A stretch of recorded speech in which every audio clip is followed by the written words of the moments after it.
Mais um dia de leitura bíblica e hoje leremos 1 Crônicas, capítulos 12 e 13, Provérbios, capítulo 30 e Apocalipse, capítulos 15, 16 e 17.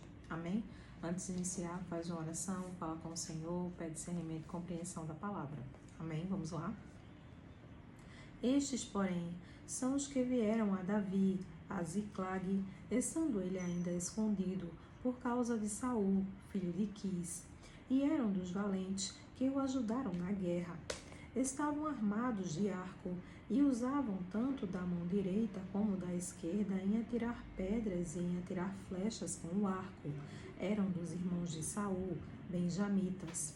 Aiezer, o chefe, e Joás, filhos de Semaá, o Gibeatita, e Gesiel e Pelete, filho de Asmavete, e Beraca, e Jeú, o Anatotita, e Ismaías, o Gibeonita, valente entre os 30, e líder sobre os 30, e Jeremias, e Jaaziel, e Joanã, e Jozabade, o Jeredatita, e Luzai, o Jerimote, e Bealias, e Samarias, e Safatias, o Arufita, Elcana, Isias, Azarel, Joézer, e Jazobeão, os Coraitas, e Joela, e Jabadias, filhos de Jeroão de Gedor.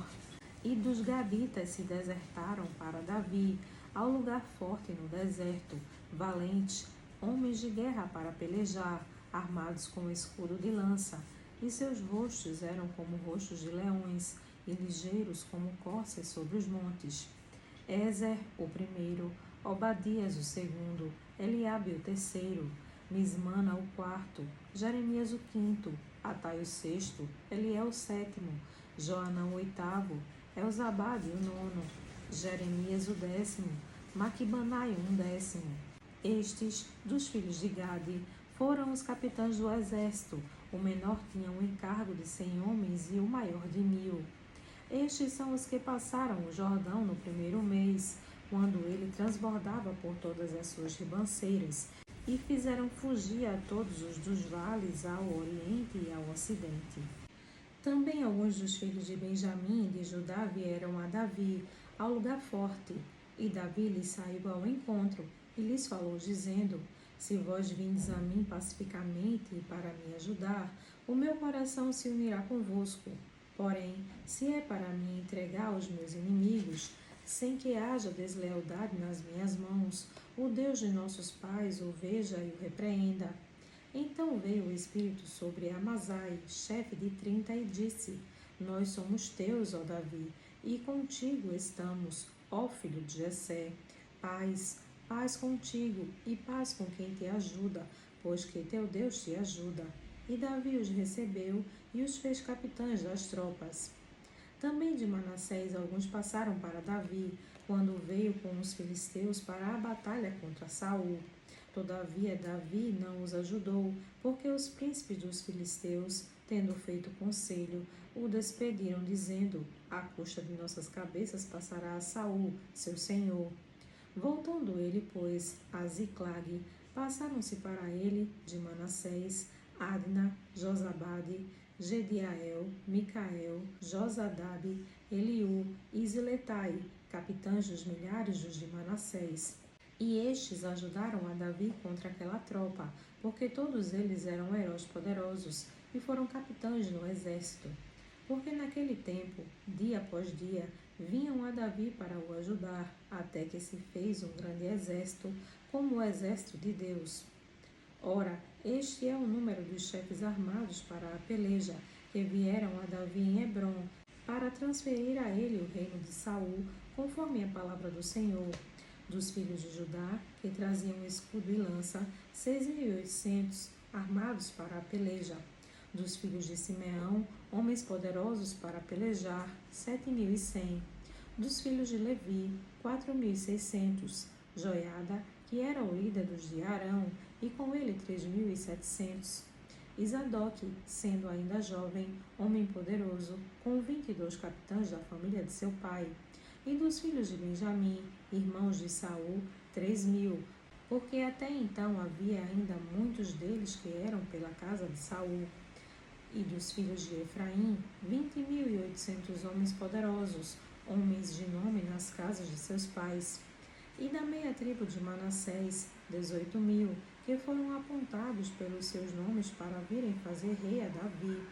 E dos filhos de Isacar, 200 de seus chefes, destros no conhecimento dos tempos, para saberem o que Israel devia fazer, e todos os seus irmãos seguiam suas ordens. De Zebulon, os que podiam sair no exército, 50.000 ordenados para a peleja com todas as armas de guerra, como também destros para ordenarem uma batalha, e não eram de coração dobre. E de Naphtali, 1.000 capitães, e com eles 37.000 com escudo e lança. E dos danitas, ordenados para a peleja, 28.600. E de Azer, dos que podiam sair no exército para ordenarem a batalha, 40.000. E do outro lado do Jordão, dos Rubenitas e Gaditas, e da meia tribo de Manassés, com toda a sorte de instrumentos de guerra para pelejar, 120.000. Todos estes homens de guerra, postos em ordem de batalha, vieram a Hebrom com o coração decidido, para constituírem a Davi rei sobre todo Israel. E também todo o restante de Israel tinha o mesmo coração para constituir a Davi rei. E estiveram ali com Davi 3 dias, comendo e bebendo, porque seus irmãos lhe tinham preparado as provisões. E também seus vizinhos de mais perto, até Isacar, e Zebulon e Naphtali, trouxeram sobre jumentos, e sobre camelos, e sobre mulos, e sobre bois, pão, provisões de farinha, pastas de figo e cacho de passas, e vinho e azeite, e bois, gado miúdo em abundância, porque havia alegria em Israel. 1 Crônicas, capítulo 13. E Davi tomou conselho com os capitães dos milhares e das centenas, e com todos os líderes. E disse Davi a toda a congregação de Israel: Se bem vos parece, e se isto vem do Senhor nosso Deus, enviemos depressa mensageiros a todos os nossos outros irmãos em todas as terras de Israel, e aos sacerdotes, e aos levitas nas suas cidades e nos seus arabaldes, para que se reúnam conosco. E tornaremos a trazer para nós a arca do nosso Deus, porque não a buscamos nos dias de Saul. Então disse toda a congregação que se fizesse assim, porque este negócio pareceu reto aos olhos de todo o povo. Convocou, pois, Davi a todo Israel desde Sior do Egito até chegar a Amate, para trazer a arca de Deus de Kiriat-Jearim. E então Davi com todo Ismael subiu a Baalá de Kiriat-Jearim, que está em Judá, para fazer subir dali a arca de Deus, o Senhor que habita entre os querubins, sobre a qual é invocado o seu nome. E levaram a arca de Deus, da casa de Abinadab, sobre um carro novo, e Uzá e Aió guiavam o carro. E Davi e todo Israel alegraram-se perante Deus com todas as suas forças, com cânticos e com harpas, e com saltérios e com tamborins, e com símbalos e com trombetas. E chegando a ira de Quidom, estendeu Uzá a sua mão para segurar a arca, porque os bois tropeçavam. Então se acendeu a ira do Senhor contra Uzá, e o feriu, por ter estendido a sua mão à arca, e morreu ali perante Deus. E Davi se encheu de tristeza, porque o Senhor havia aberto brecha em Uzá, por isso chamou aquele lugar Pérez Uzá, até o dia de hoje. E aquele dia temeu Davi a Deus, dizendo: Como trarei a minha arca de Deus? Por isso Davi não trouxe a arca a si, à cidade de Davi, porém a fez levar à casa de Obed-edom, o giteu. Assim ficou a arca de Deus com a família de Obed-edom 3 meses em sua casa, e o Senhor abençoou a casa de Obed-edom e tudo quanto tinha. Provérbios, capítulo 30. Palavras de Agur, filho de Jaque, o Mazaíta, que proferiu este homem a Itiel e ao Cal. Na verdade, eu sou o mais bruto dos homens, nem mesmo tenho conhecimento de homem. Nem aprendi a sabedoria, nem tenho conhecimento do santo. Quem subiu ao céu e desceu? Quem encerrou os ventos nos seus punhos? Quem amarrou as águas numa roupa? Quem estabeleceu todas as extremidades da terra? Qual é o seu nome? E qual é o nome de seu filho, se é que o sabes? Toda a palavra de Deus é pura, Escudo é para os que confiam nele, nada acrescentes às suas palavras, para que não te repreenda e sejas achado mentiroso. Duas coisas te pedi, não mais negue, antes que morra. Afasta de mim a vaidade e a palavra mentirosa.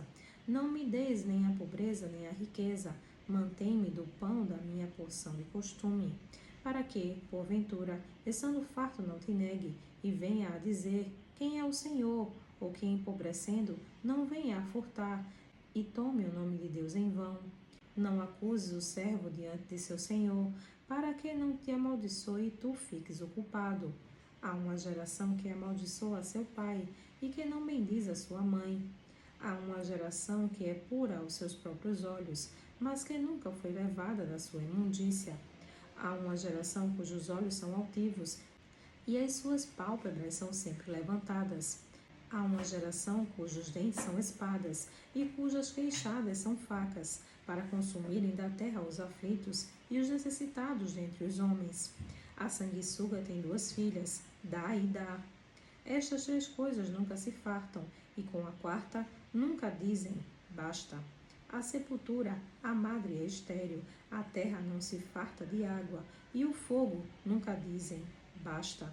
Os olhos que zombam do pai ou desprezam a obediência à mãe, corvos do ribeiro os arrancarão e os filhotes da águia os comerão. Estas três coisas me maravilham, e quatro há que não conheço. O caminho da águia no ar, o caminho da cobra na penha, o caminho do navio no meio do mar, e o caminho do homem com uma virgem. O caminho da mulher adúltera é assim: ela come, depois limpa a sua boca e diz, não fiz nada de mal. Por três coisas se alvoroça a terra, e por quatro que não pode suportar. Pelo servo, quando reina, e pelo tolo, quando vive na fartura. Pela mulher odiosa, quando é casada, e pela serva, quando fica herdeira da sua senhora. Estas quatro coisas são das menores da terra, porém bem providas de sabedoria. As formigas não são um povo forte, todavia no verão preparam a sua comida. Os coelhos são um povo débil, e contudo põem a sua casa na rocha. Os gafanhotos não têm rei, e contudo todos saem, e em bando se repartem. A aranha se pendura com as mãos, e está nos palácios dos reis. Estes três têm um bom andar, e quatro passeiam airosamente. O leão, o mais forte entre os animais, que não foge de nada. O galgo, o bode também, e o rei a quem não se pode resistir. Se procedeste loucamente, exaltando-te, e se planejaste o mal, leva a mão à boca, porque o mexer do leite produz manteiga, o espremer do nariz produz sangue, assim o forçar da ira produz contenda. Apocalipse, capítulo 15. E vi outro grande e admirável sinal no céu, 7 anjos que tinham as 7 últimas pragas, porque nelas é consumada a ira de Deus. E vi como que um mar de vidro misturado com fogo, e também os que saíram vitoriosos da besta, e da sua imagem, e do seu sinal, e do número do seu nome, que estavam junto ao mar de vidro, e tinham as harpas de Deus. E cantavam o cântico de Moisés, servo de Deus, e o cântico do Cordeiro, dizendo, grandes e maravilhosas são as tuas obras, Senhor, Deus Todo-Poderoso. Justos e verdadeiros são os teus caminhos, ó Rei dos Santos. Quem te não temerá, ó Senhor, e não magnificará o teu nome, porque só tu és santo. Por isso todas as nações virão e adorarão diante de ti, porque os teus juízos são manifestos. E depois disto olhei, e eis que o templo do tabernáculo do testemunho foi aberto no céu. E os 7 anjos que tinham as 7 pragas saíram do templo, vestidos de linho puro e resplandecente, e cingidos com cintos de ouro pelos peitos. E um dos 4 animais deu aos 7 anjos 7 taças de ouro, cheias da ira de Deus, que vive para todo sempre. E o templo encheu-se com a fumaça da glória de Deus e do seu poder, e ninguém podia entrar no templo até que se consumassem as 7 pragas dos 7 anjos.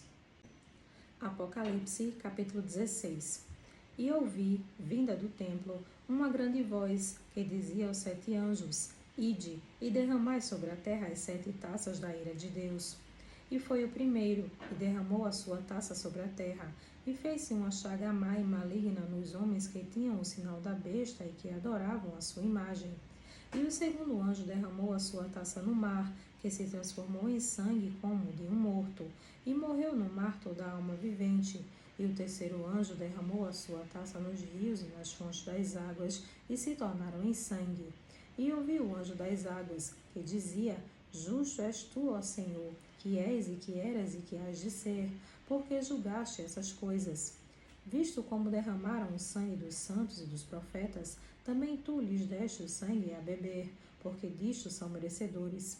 E ouvi outro do altar que dizia: Na verdade, ó Senhor Deus Todo-Poderoso, verdadeiros e justos são os teus juízos.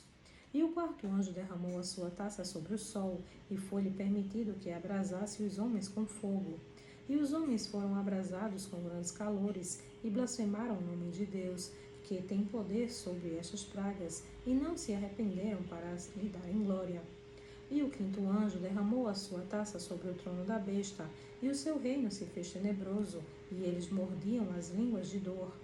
E por causa das suas dores e por causa das suas chagas, blasfemaram do Deus do céu, e não se arrependeram das suas obras. E o sexto anjo derramou a sua taça sobre o grande rio Eufrates, e a sua água secou-se, para que se preparasse o caminho dos reis do Oriente. E da boca do dragão, e da boca da besta, e da boca do falso profeta, vi sair 3 espíritos imundos, semelhante a rãs, porque são espíritos de demônios, que fazendo milagres vão ao encontro dos reis da terra e de todo o mundo, para os congregar para a batalha daquele grande dia do Deus Todo-Poderoso. Eis que vindo como ladrão, bem-aventurado aquele que vigia e guarda as suas roupas, para que não ande nu e não se vejam as suas vergonhas. E os congregaram no lugar que em hebreu se chama Armagedon. E o sétimo anjo derramou a sua taça no ar, e saiu uma grande voz do templo do céu, do trono, dizendo: Está feito. E houve vozes e trovões e relâmpagos, e houve um grande terremoto, como nunca houve desde que há homens sobre a terra, tal foi este tão grande terremoto. E a grande cidade fendeu-se em 3 partes, e as cidades das nações caíram, e da grande Babilônia se lembrou Deus, para lhe dar o cálice do vinho, da indignação da sua ira. E toda a ilha fugiu, e os montes não se acharam, e sobre os homens caiu do céu uma grande saraiva, pedras aproximadamente do peso de 1 talento. E os homens blasfemaram de Deus por causa da praga da saraiva, porque a sua praga era muito grande. Apocalipse, capítulo 17. E veio um dos 7 anjos que tinham as 7 taças, e falou comigo, dizendo-me: Vem, mostrar-te-ei a condenação da grande prostituta que está assentada sobre muitas águas, com a qual fornicaram os reis da terra, e os que habitam na terra se embebedaram com o vinho da sua fornicação. E levou-me em espírito a um deserto, e vi uma mulher assentada sobre uma besta de cor de escarlata, que estava cheia de nomes de blasfêmia, e tinha 7 cabeças e 10 chifres. E a mulher estava vestida de púrpura e de escarlata, e adornada com ouro, e pedras preciosas e pérolas, e tinha na sua mão um cálice de ouro cheio das abominações e da imundícia da sua fornicação. E na sua testa estava escrito o nome: Mistério, a grande Babilônia, a mãe das prostituições e abominações da terra. E vi que a mulher estava embriagada do sangue dos santos e do sangue das testemunhas de Jesus. E vendo-a eu, maravilhei-me com grande admiração. E o anjo me disse: Por que te admiras? Eu te direi o mistério da mulher e da besta que a traz, a qual tem 7 cabeças e 10 chifres. A besta que viste foi e já não é, e há de subir do abismo, e irá à perdição. E os que habitam na terra, cujos nomes não estão escritos no livro da vida, desde a fundação do mundo, se admirarão, vendo a besta que era e já não é, ainda que é. Aqui o sentido que tem sabedoria. As 7 cabeças são 7 montes, sobre os quais a mulher está assentada. E são também 7 reis, 5 já caíram e um já é, e o outro ainda não é vindo. E quando vier, convém que dure um pouco de tempo. E a besta que era e já não é ela também o 8º, e é dos 7, e vai à perdição. Os 2 chifres que viste são 10 reis, que ainda não receberam o reino, mas receberão poder como reis por 1 hora, juntamente com a besta. Estes têm um mesmo intento, e entregarão o seu poder e autoridade à besta. Estes combaterão contra o Cordeiro, e o Cordeiro os vencerá, porque é o Senhor dos senhores e o Rei dos reis. Vencerão os que estão com ele, chamados e eleitos e fiéis. E disse-me: as águas que viste, onde te assenta a prostituta, são povos e multidões e nações e línguas. E os 10 chifres que viste na besta são os que odiarão a prostituta, e a colocarão desolada e nua, e comerão a sua carne, e a queimarão no fogo. Porque Deus tem posto em seus corações que cumpram o seu intento, e tenham uma mesma ideia, e que seu reino deem à besta, até que se cumpram as palavras de Deus. E a mulher que viste é a grande cidade que reina sobre os reis da terra. Amém.